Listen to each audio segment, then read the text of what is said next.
परिचय ମୁଁ କମଳାକାନ୍ତ ପତି ଆନନ୍ଦେଶ୍ୱର ମହାଦେବ ଟ୍ରଷ୍ଟ ସହ ସମ୍ପାଦକ।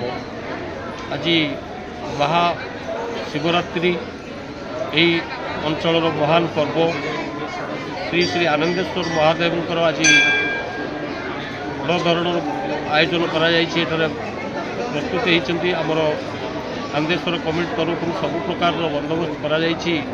ଆଜି ଭୋର 3:30 ଆମର ମନ୍ଦିର ଖୋଲା ହେବା ସମୟରୁ ବର୍ତ୍ତମାନ ସୁଦ୍ଧା ଜନସମାଗମ ଭରପୁର ରହିଛନ୍ତି। ଦର୍ଶନାର୍ଥୀ ଶୃଙ୍ଖଳାର ସହିତ କିପରି ଦର୍ଶନ କରିବେ ସେଥିପ୍ରତି କମିଟି ତରଫରୁ ବହୁ ପ୍ରକାର ଚେଷ୍ଟା କରାଯାଇଛି ଏବଂ ଶୃଙ୍ଖଳିତ ଦର୍ଶନ ଚାଲିଛି। ଆଜି ଏହି ମନ୍ଦିର ପ୍ରାଙ୍ଗଣରେ ଦର୍ଶନାର୍ଥୀମାନଙ୍କୁ ପ୍ରସାଦ ସେବନ ନିମନ୍ତେ ମଧ୍ୟ ଆମ ଟ୍ରଷ୍ଟ ତରଫରୁ ବ୍ୟବସ୍ଥା କରାଯାଇଛି। ଏହି ଅଞ୍ଚଳର ଜନସାଧାରଣ ଏବଂ ବିଭିନ୍ନ ଅନୁଷ୍ଠାନର କର୍ମକର୍ତ୍ତାମାନଙ୍କର ସହଯୋଗରେ ଆଜିର କାର୍ଯ୍ୟକ୍ରମ ଆଗେଇ ଚାଲିଛି। ଆମର ପୋଲିସ ପ୍ରଶାସନ, ଦମକଳ ବାହିନୀ ଏବଂ କଲେଜର NCC ଗାଇଡ଼ ଟିଚର ସମସ୍ତେ ଏଠାରେ ଉପସ୍ଥିତ ହୋଇ ସ୍କାଉଟ୍ ପିଲା, GN ହାଇସ୍କୁଲର ସ୍କାଉଟ୍ ପିଲା ଏବଂ ଗାର୍ଲସ ହାଇସ୍କୁଲର ଛାତ୍ରୀମାନେ ମଧ୍ୟ ଏଠାରେ ଆମକୁ ସହଯୋଗ କରୁଛନ୍ତି ଶୃଙ୍ଖଳିତ ଦର୍ଶନ ନିମନ୍ତେ। ଆଜି ରାତ୍ର 10:30 ଘଟିକା ସମୟରେ ମହାଦୀପ ଉଠିବାର ସମୟ ଧାର୍ଯ୍ୟ କରାଯାଇଛି। ଆଉ ବିଭିନ୍ନ ପ୍ରକାର ସାଂସ୍କୃତିକ କାର୍ଯ୍ୟକ୍ରମ ମଧ୍ୟ ଆସନ୍ତାକାଲିଠାରୁ ଆରମ୍ଭ ହେବ।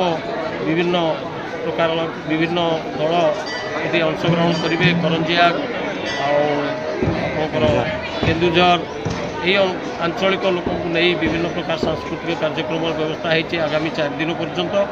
4 ଦିନ ପରେ ପୁଣି ଆଗାମୀ 3 ତାରିଖ ଠାରୁ ଅପେରା ସ୍ୱର୍ଣ୍ଣ ମନ୍ଦିର ଟିକେଟ୍ ଶୋ ଅପେରା ସ୍ୱର୍ଣ୍ଣ ମନ୍ଦିର ତାର ନାଟକ 4 ଦିନ ମଞ୍ଚସ୍ଥ କରିବ। 3, 4, 5, 6 ଏଇଭଳି ଦୀର୍ଘ 10 ଦିନ ବ୍ୟାପୀ ଏ କାର୍ଯ୍ୟକ୍ରମ ଚାଲୁ ରହିବ। ଆଉ ଶୃଙ୍ଖଳିତ ପର୍ବ ପାଇଁ ଆମେ ଟ୍ରଷ୍ଟ ତରଫରୁ ବିଭିନ୍ନ ପ୍ରକାରର ଯୋଜନା ଏବଂ ଚେଷ୍ଟା ଜାରି ରହିଛି। धन्यवाद। परिचय मो ना अजय कुमार दास, आमर पाटना आनंदेश्वर मंदिर सभापति। आज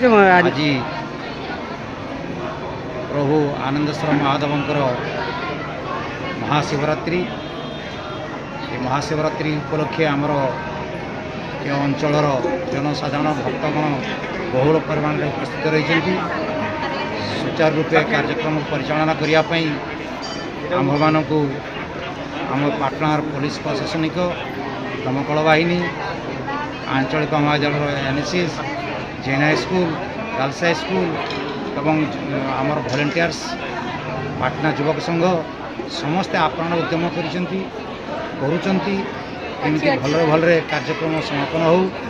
प्रभुंकर आज ठीक राति 10:30 घटिका समय महादीप प्रज्वलन होब एवं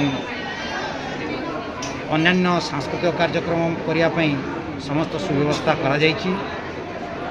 समस्त मोर निवेदन ये प्रकार कार्यक्रम को उपभोग करने आपण मैंने बहुत संख्यार आसी ये कार्यक्रम उपभोग करूँ। यही आमर अंचल तरफ मोर कामना।